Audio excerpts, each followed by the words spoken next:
CEO East Africa Magazine, the voice of business, leadership, and impact. Hello, good people, and hello, East Africa. This is Muhereza Kyamutetera once again. We are on the Living Briskly in East Africa with I&M Brisk.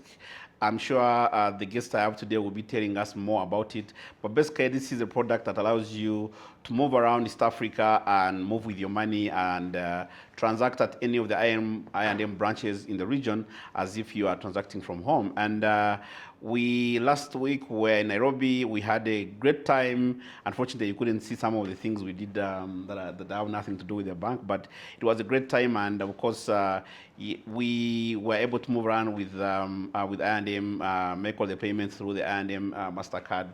And right now we are in Kigali, Rwanda, one place that is very close to me because I happen to have gone to school with most of the CEOs that I see around here. I'll not mention them, but and of course, naturally, when you look at the numbers, I think Rwanda is our second biggest source of visitors, Uganda, and I believe the same applies, for Uganda. There's a lot of trade going on around. So for me, it's one of those stories I'm looking forward to tell. So with me on the set is Mr. Benjamin Mutimura, and I believe that's how the name is pronounced.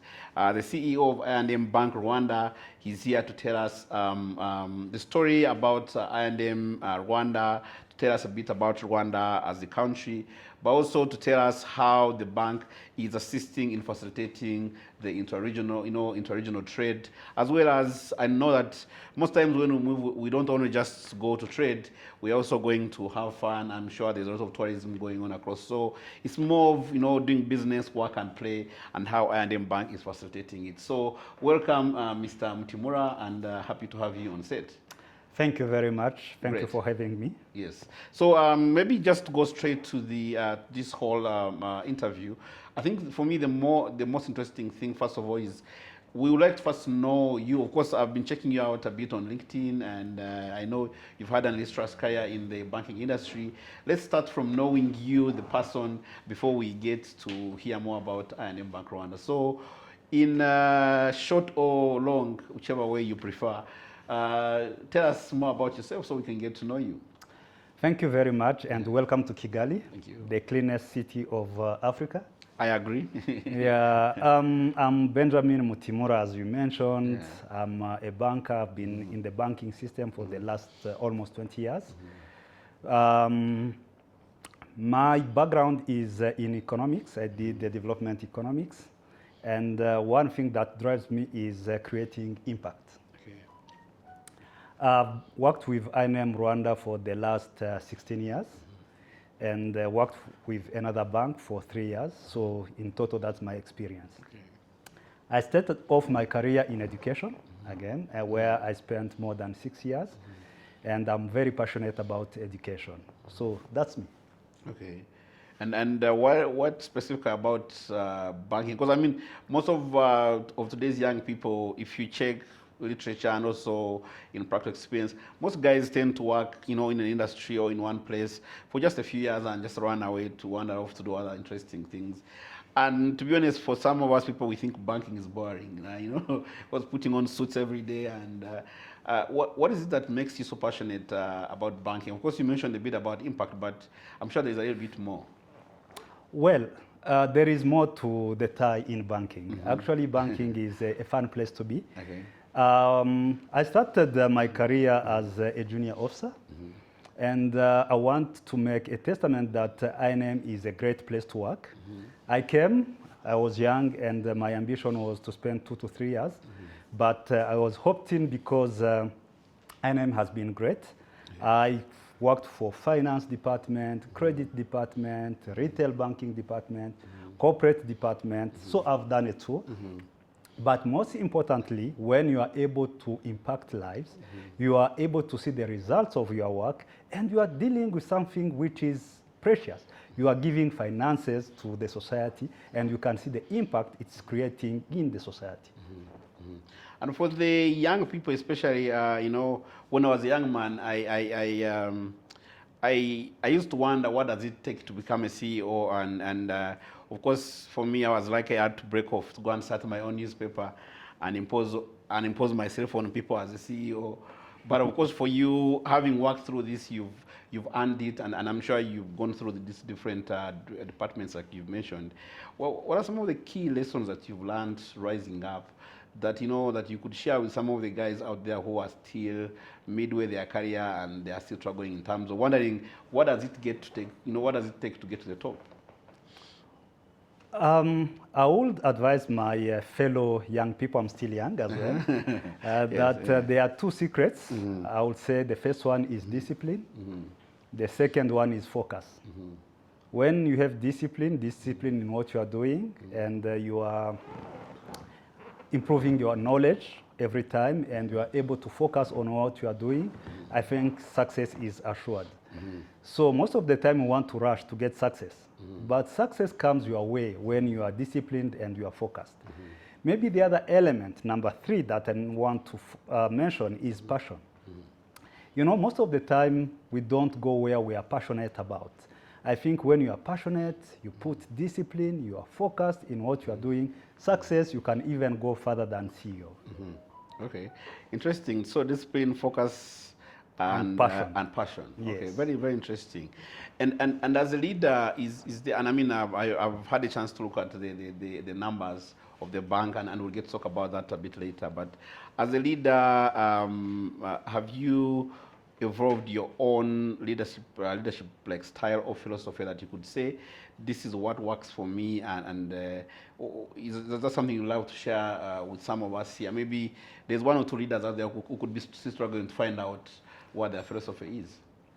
Yeah, I have one philosophy that drives my leadership, is to play at people's strength. I know everyone has gotten talent, everyone has passion, but most of the people, maybe they don't discover what they are passionate about. I help people to discover their passion and try to help them to go where they are passionate and they can contribute more. So once you know your strength, what you can contribute, then when put in the right place, you are able to contribute. Okay. All right, good. I think that's very, very interesting, because trying to discover everybody's strength, because actually reminds me, there's a leader that I spoke to who also believe the same way. It's like nobody is like all around bad. If you think someone is bad, then you who hired them, there's probably something wrong with it. So, but I think it's an interesting way to try. And how do you go about the process of trying to discover people's strength? Well, you need to allow people to fail. So leadership is not achieving by all costs. It's allowing people to discover themselves, to know their strength, to know their weakness. I remember in my early days as a manager, I had a staff who was struggling. And that staff was given a job to go out and sell, while the strength was in writing. So we tried sales for a few months, but when I saw that it was not working, what I decided to do was to pivot. And actually the staff could realize that all the strengths were in writing and was producing excellent papers. So even now, actually the staff has gone up the ladder, now is the leader, and supporting others how to write good credit papers. Yeah. Okay, cool. So, it's very interesting, that example that you gave about people who can do good writing, but they can't do sales. I felt like you were talking about me, but since we haven't met before, so I can imagine that wasn't me. Yeah, but I think that's a very important thing. Try to identify people's key strengths and see what most you can get out of them. And let's now talk about, because I was looking at the numbers, and I was lucky to be one of the first guys who covered when you assumed the role of CEO. And I've been looking at some of the numbers since you became CEO, and I think they are looking quite good. So I said the bank has been transformed. Looking back at that story since July 2023, when you came in as CEO, how would you describe the transformation? If you had summarized it, how would you say it has been? How has been the story? Well, the story, I think it has been a continuation of what has been existing within the bank. Maybe just to refresh, this is the bank that opened doors in Rwanda as a first commercial bank in 1963. So we have a strong brand, strong legacy, strong relationship with clients. Yes. Staff at I&M Bank are excellent. So my job was really to show the value within I&M Bank. So we have a great team, as mentioned. We have great clients. So for me, it was putting things together and make sure that we deliver. At the heart of all we do, there is customer delight. Our philosophy is simple. Our strategy, we have a long book on strategy, but if I was to summarize, it's customer delight. We start by understanding what our customers need. After identifying what they need, we go after delivery, execution. So in a nutshell, that's what we have done. We rely on a few things. First of all, we have a strong regulatory environment supporting us. Second, we have a market that allows innovation. People don't have here resistance to change. So coming up with new products, new ideas, we're able to experiment them and make use of them. Third, the country has invested quite a lot in technology. So we are relying on public infrastructure to ensure that we're rolling out products. Maybe the last point that I want to mention is that we have strong partners that work with us. We'll maybe come back to this, but partnerships have supported in our growth. We don't walk the journey alone. Interesting. I would love to hear about that later. And in terms of the key strategic drivers, because I know there's quite some other strong names playing in the industry, but of course, like you mentioned, you have quite a longer legacy, and of course, and all the other elements you've explained. If, let's say, we were to ride up in an elevator coming up here and you are supposed to say to me about I&M Bank Rwanda, what would you say are some of those key things that you do better than everybody else? Well, I will mention again 3 elements. First is customer experience. When you come to us, we are selling an experience. We're not selling a product. And we don't compare ourselves with other banks. We compare ourselves with 5-star hotels, 6-star hotels. So the experience that you get with the hotels that want to sell to you, that's number one. Second, the strength of I&M is customized relationship. We are very strong at relationship management. That's our core strength. And we ensure that everyone that comes to us has a personal relationship with someone at the bank. Third, I will say, is use of technology. We are using technology to ensure that we deliver the right products and where clients are. Today we'll be talking about Brisk. It's not only about Brisk. We have an excellent mobile and internet platform. We have trade finance solutions. We have excellent products. So we listen to the market. We come up with solutions. And I mean, I've had a good history of working with and telling the story of I&M in other markets, especially Uganda. And one of the key things that keeps on coming up is people and culture. And the other week I was also speaking to the CEO of Tanzania, and the same issue came up. What has been your story like, and what's the experience in terms of the importance of people and culture in leading about transformation of organizations? Well, it all starts with people and it ends with people. You can have the greatest product, but you don't have the right people in place, you will not succeed. So the culture, we have an open culture, a supportive culture. Back in the days, we used to say that it's I&M family. We have been evolving, we are still a family, and we support each other.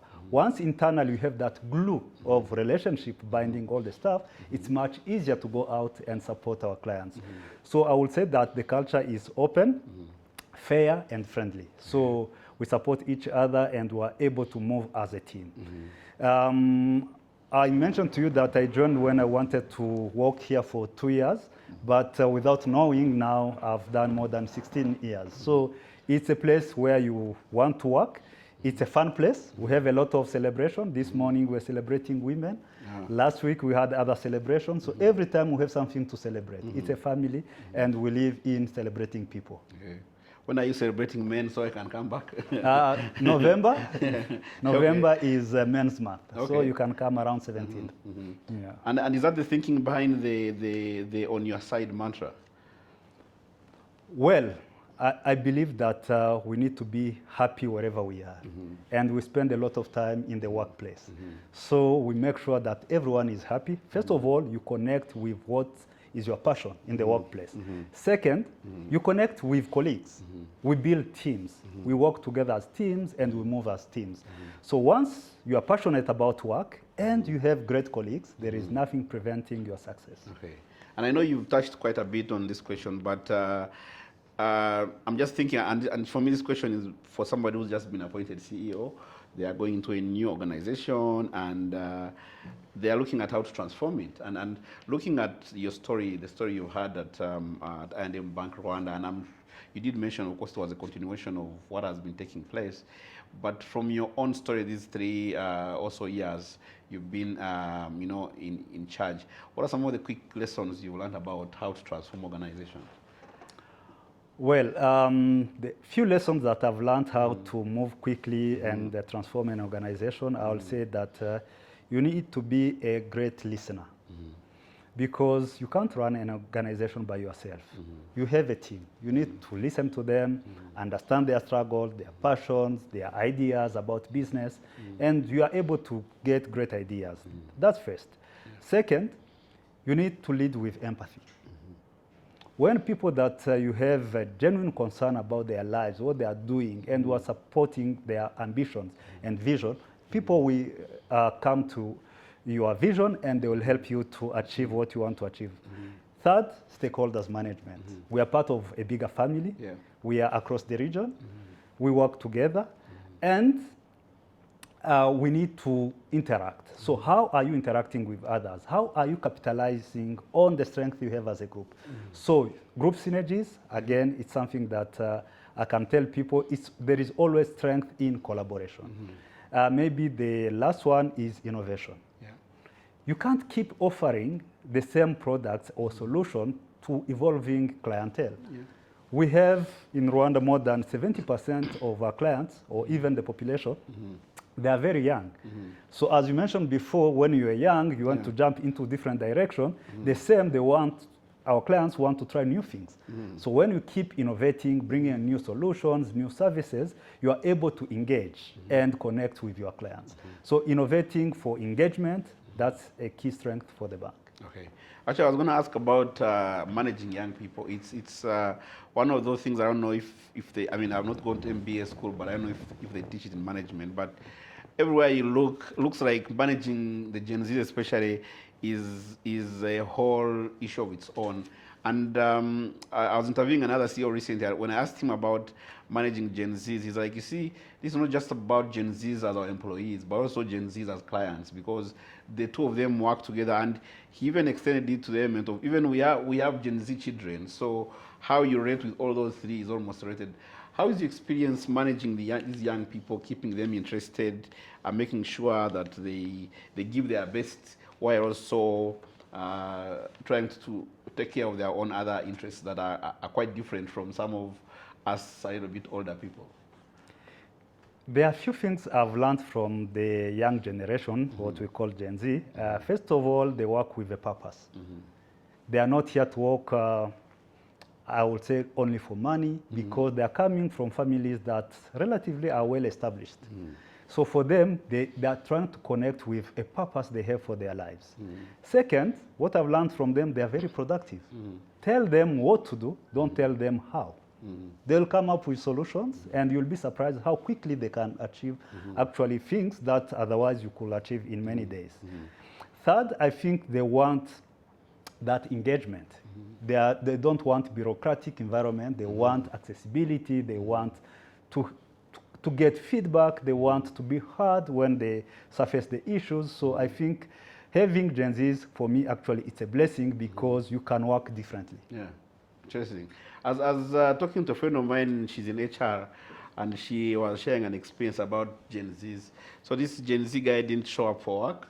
So the next day he comes and they're asking him what happened. He's like, but I sent you a WhatsApp message and there was a double tick, meaning that you read it. So when you didn't respond, I assumed that you you are okay with it. And this lady was a little bit like not getting it. So how do you then prepare the other seniors to be able to understand these guys? Because you could, from from a perspective as a leader, say, okay, these guys need to be understood. But how do you bring around the other senior managers to make sure that they also understand these guys and get the best out of them? It's quite interesting. We need to be intentional in managing people and have conversations around how to manage the greatest asset that we have, which is people. So we have a lot of conversation. Every month we have leadership series. So we discuss new trends, we discuss about artificial intelligence, we discuss about how to manage people. And once we're discussing, and actually a topic came which was very, very interesting about Gen Z. One speaker told us that the Gen Z get first instructions from the work environment for the first time. In their families, now there is a lot of flexibility. At school, a lot of flexibility. And when you get into the workforce, then you start getting instructions for your first time. So there is friction at that point. So then we need to understand how these people think and what motivates them. So what we're learning is really to unlearn what we have been using as methods of management and come up with new realities. They make up 70% of the population. Yes. So if you want to have a productive, modern, forward-looking workforce, you need to work with Gen Z. So we have this leadership series every month where we discuss all these issues and we are able to adapt. We do staff engagement every year, surveys, and we're able to get their feedback. They tell us what's working, what's not working, so that we can adjust. So we are deliberate, we go into a lot of training, and we engage them. We keep them engaged so that they give us their feedback. Okay. Right. Okay, so you mentioned, I mean, you've been in the banking industry in Rwanda for quite some time, and I'm sure you've seen it evolve. And I think there's probably never been a time when our financial systems in the region have been connected than it is today. So to place Rwandan banking industry into context, how is it evolving? How have you seen it evolve? Well, the banking system, the financial sector in Rwanda has changed for the last, I would say, 20 years. We have seen digital product adoption going up. To give you context, more than 90% of our transactions are done digitally, which is really a good number to achieve. And this is really due to government support. I will start. We have a digital infrastructure. Internet is all over. We have facilities. Even for registering, going far as registering collaterals, we're able to do it online without really physical movement of stuff. So I would say that we have seen the banking sector expanding, growing every year, and both on deposits, loans, digital transactions, innovations coming. We have seen partnership with telcos. We have seen quite a lot in this market. Maybe to give you context, now the financial inclusion in Rwanda stands at 96%. Wow. Only 4% remains excluded from the system. This is quite huge. We still have some other challenges, but on the front of payments, financial inclusion, we have reached 96%. We are making good progress in terms of people accessing loans, people accessing savings products. The financial sector has been growing at a very good pace. And let's talk about a bit of how that then extends to regional trade. Because when you talk about regional trade, most times, could say 10, 15 years ago, you'd be talking about, big organizations. But today, it's practical that even for a small, SME, or even an individual trader going to maybe to Salaam or Nairobi or Kampala, you just move across. You don't have to carry the money physically. I think probably that's why even people who used to lay buses on the road have since reduced, because there's no money to steal. How is I&M positioning itself to serve basically a broad range category of clients, both within and outside, especially in terms of facilitating trade? Well, you recall for small traders not long ago, they used to withdraw cash and go with envelopes when they were going to get their goods outside Rwanda, especially in the region. Then we made a big innovation at that time. We came up with prepaid cards. So some were able to load their cards and go with funds for their imports. But now we have come up with innovative products, and I feel very proud. Now you can move with your bank account. Even if you have a bank account in Rwanda, you are able to transact using the same in the region, especially in our markets where we are present. That's Uganda, Kenya, and Tanzania. So I don't need to carry cash. I don't need even to carry my cards to be able to access my bank account. I can use my mobile banking, my online banking to access to access my account. But most importantly, I can go to any branch of I&M, be able to deposit cash, to withdraw cash, to make transfers as if I was in Rwanda. Okay, very, very interesting. I mean, and this is something I've lived myself, because the other week I was in Nairobi. I'm here. I'll be going to Salaam next week, and so far things have been well. And I think it's now time to talk about I&M Brisk, you know, because we've been talking about living, working, and playing. I like the playing part, briskly in East Africa, and of course with I&M Bank as the facilitators, giving that financial infrastructure that allows our money to be mobile and go with us. So when you guys were in the kitchen cooking for this I&M Brisk, what exactly, if you were to explain this to for a normal person like me, what is this I&M Brisk about? Thank you very much. So I&M Brisk is all about a platform that facilitates trade across the region.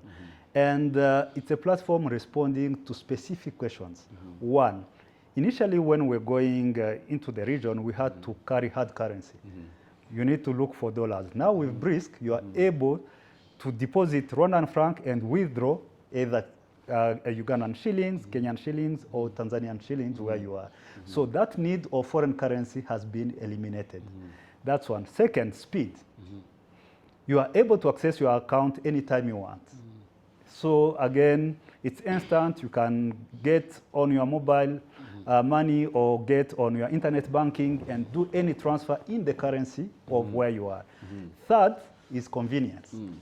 So we remove frictions, we remove time to wait. If you are doing a transfer, you need to wait for the correspondent banks. There is no other bank in the middle while making Brisk transfers. So Brisk comes as a solution to eliminate the need for foreign currency, need for carrying cash, need to wait, especially people in trade, they don't have time to waste. So this is more convenient because it's speedy, efficient, and remove the need for foreign currency.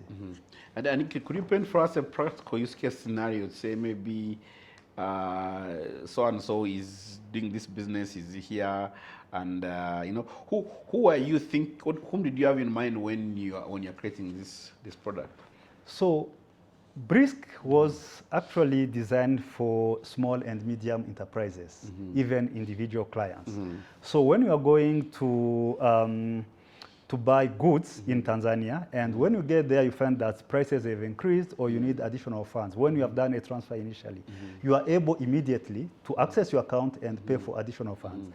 You don't need even to pay in advance. You have now the liberty to go and check the quality and be able to access your account from Rwanda and pay in Tanzanian shillings immediately.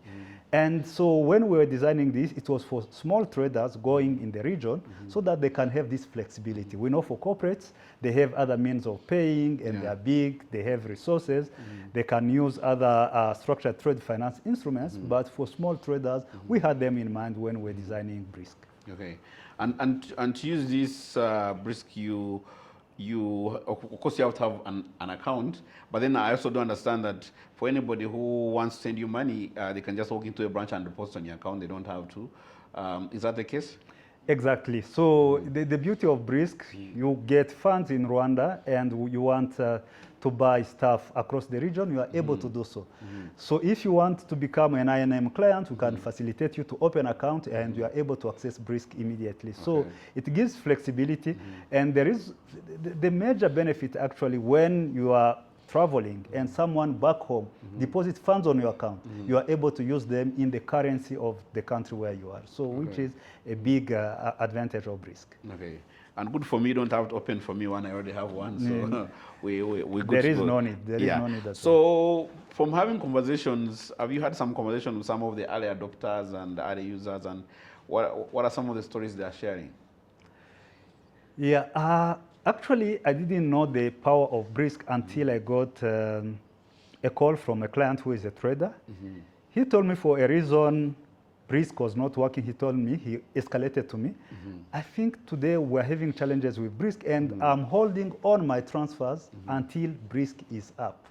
So actually it was a small operational challenge on his part when we supported was able to transact. But the key message I got, he told me, now I can no longer use the traditional means of transfers when Brisk is there. Yeah. He told me I need to wait until fix it as CEO so that I can do my transfers. So it was really a big testament that it's a great product and clients love it. Okay. The other use case for Brisk, actually for regional clients, you are able to sell your products in Rwanda, and once your distributors deposit funds on your account in Rwanda, you can access shillings across the region. Okay. Yeah, so we have companies selling drinks around in the region, so their distributors are across the region. So with Brisk, you deposit funds, any currency. If you are in Rwanda, you deposit Rwandan franc, and they are able to get Kenyan shilling from Kenya. If you are in Uganda, you deposit Ugandan shilling, and the client is able to get Kenyan shilling without any transfer or any foreign currency. Which means that if, let's say I'm a manufacturer in Uganda and I have distributors in Rwanda and I don't have physical presence in Rwanda, there's no longer need for me to open an account where they can post money. They just post my Ugandan account directly, as long as the account is held in I&M Bank. Exactly, exactly. And when you talk about this, of course, I'm sure there's, when you talk about the movement in currencies, you know, there's some, how are your rates like? So the rates, we have made it a purpose to be most competitive so that clients find it suitable to use Brisk. Okay. So we have made sure that it's below the other exchange rates that we use for transfers so that we can encourage our clients. Okay, okay. And of course, I'm sure beyond Brisk, there must be other products and services that make it, especially that take advantage of the regional presence of I&M Bank. What are some of those other products that you could say would work best for regional and mobile clients? Yeah, we have several products. For the purpose of this conversation, I'll mention two. One is trade finance solutions. Okay. When you are going to buy goods, most of the time you need finances to get stock or for logistic or for customs. We are able to support our clients, especially SME clients. Second, we have digital loans.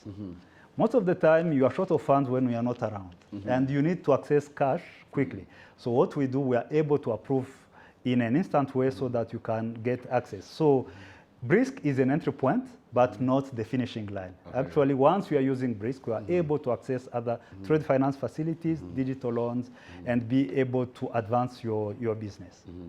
Okay, and for me, this is now a little bit beyond doing business, and you know, usually when you, there's a part of, we travel to do business and everything else, but for me, this is a little bit beyond doing business. When you, for the people who are going to be reading this interview and you want to tell them something nice about Rwanda, why they should come to Rwanda, what would you encourage them to come and do in Rwanda so that they also get a chance to experience the Brisk bit of it? Well, I will encourage people to visit Rwanda. So the brand for the country is Visit Rwanda. Yeah. So when you come to visit Rwanda, there are a lot of good experiences. You experience the cleanest city. You experience order, but above those, we have mountain gorillas, we have nice lakes, we have several touristic sites to visit. So when you come and you want to make payments, you can use Brisk. So Brisk is not only for business, even for leisure. I will encourage whoever would be watching this video or reading the interview to come and experience Rwanda. Rwanda is a unique place because it allows you to think beyond borders. It's a country that has a culture of innovation. Anything you want actually even to try. Last week we concluded the Inclusive FinTech Forum where we had people gathering here to say how can we include people in Africa. So if you want to try something, you have a very good idea, this is the place. So for innovators, for tourists, for business, this is the place. Okay, interesting. So, and I'll try to pitch in from where you ended about that summit that you had that's trying to envision the future of innovation. Looking at the say next 5 or 10 years, how do you envision the financial system? But also not just beyond the financial system. Basically, how do you envision the future? 5, 10 years from now, and what do you see as the place of I&M in facilitating that to happen? Well, there are a few things happening that will reshape the future of the financial system in Rwanda. I hope you have heard about the digital ID that the government is launching. So it's a great initiative where you'll be able as an individual to have all your information on your wallet. Actually, I was glad to hear that I will have from my school transcript, my social security, my driving license, my wallet, everything on one. Or on the same file? On the same file. Wow. So having that rich information will help us to come up with new and innovative products. So if I know how much you are giving in terms of pension, then I'm able to know immediately your income and able to give you money immediately as loans. If I know your savings pattern, I can facilitate you to save more. So the digital ID is one key initiative that's coming up and that will change the landscape of financial services in Rwanda. The second innovation which is coming is the digital infrastructure government is putting in place, and especially the marketplace, digital marketplace, where all the information will be gathered and banks will be going into to come up with new products. So we see the financial inclusion now at 96%. We think we'll get close to 100%. And second, we'll come up with new products. So Rwanda is well positioned to use artificial intelligence, to use modern technology to advance financial inclusion. So in the next 10 years, I think we have a financial sector development strategy. I think with this, we want the financial system to contribute more to GDP. So I see it will be transformative. The right infrastructure is being put in place. The government has invested quite a lot. And as private players, we have a very well ground to play on. And I think this will transform how we serve Rwandans. In the near future, you'll not come with papers. Everything will be reading from the screen. Okay.